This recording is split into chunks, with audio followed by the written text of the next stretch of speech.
আসসালামু আলাইকুম। পৃথিবীর যে প্রান্ত থেকেই শুনছেন আশা করছি সকলে অনেক অনেক ভালো আছেন। আজ পহেলা ভাদ্র ১৪৩২ বঙ্গাব্দ। আজকের তাপমাত্রা ৩২ degree Celsius.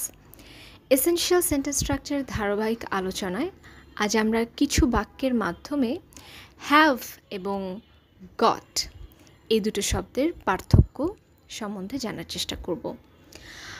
Ayaan had Ria wash the car. Ayan got Ria to wash the car. Ayan got the car washed. Ayan had the car washed. চারটা বাক্য আমি উচ্চারণ করেছি।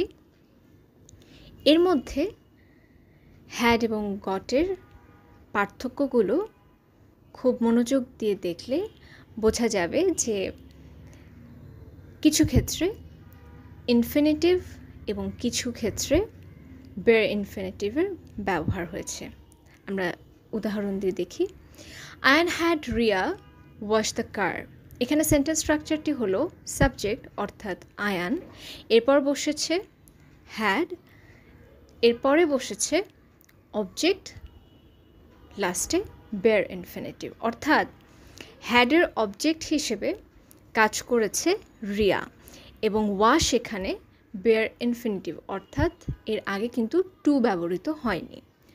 দ্বিতীয় বাক্য Ayan got Ria to wash the car. এই যে আমরা এখানে গট ব্যবহার করলাম, এই গটের জন্য এখানে আমাদেরকে গটের যে অবজেক্ট রিয়া তারপরে আনতে হবে টু অর্থাৎ ইনফিনিটিভ, এবং সেভাবে সাজালে বাক্যটি হয় Ayan got Ria to wash the car. অর্থাৎ আমরা পার্থক্য দেখলাম যে যদি আমরা হ্যাভ দিয়ে বা হ্যাড দিয়ে সেন্টেন্সটা সাজাতে চাই তখন কিন্তু আমরা বেয়ার ইনফিনিটিভ ব্যবহার করছি, অর্থাৎ টু থাকছে না।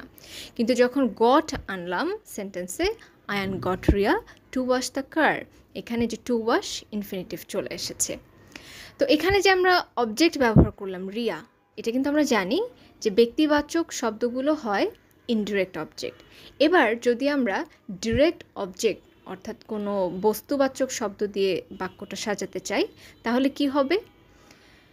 Ayaan got the car washed, অপরদিকে Ayan had the car washed. এখানে আর কোনো আমাদের ইনফিনিটিভের দরকার পড়ছে না, জাস্ট ভার্বের পাস্ট পার্টিসিপল ফর্মটি যদি আমরা ব্যবহার করে দিই তাহলেই বাক্যটি কমপ্লিট হয়ে যাচ্ছে। অর্থাৎ ব্যক্তিবাচক শব্দ অর্থাৎ ইনডিরেক্ট অবজেক্ট ব্যবহার করলে আমাদের ইনফিনিটিভের প্রয়োজন হচ্ছে, কিন্তু আমরা যদি ডিরেক্ট অবজেক্ট অর্থাৎ কোনো বস্তুবাচক শব্দ ব্যবহার করি তখন আমাদের জাস্ট ভার্বের পাস্ট পার্টিসিপল ফর্ম ব্যবহার করলেই বাক্যটি সম্পূর্ণ হয়ে যাচ্ছে এবং এটিকে বলে কজেটিভ প্যাসিভ। অসংখ্য ধন্যবাদ।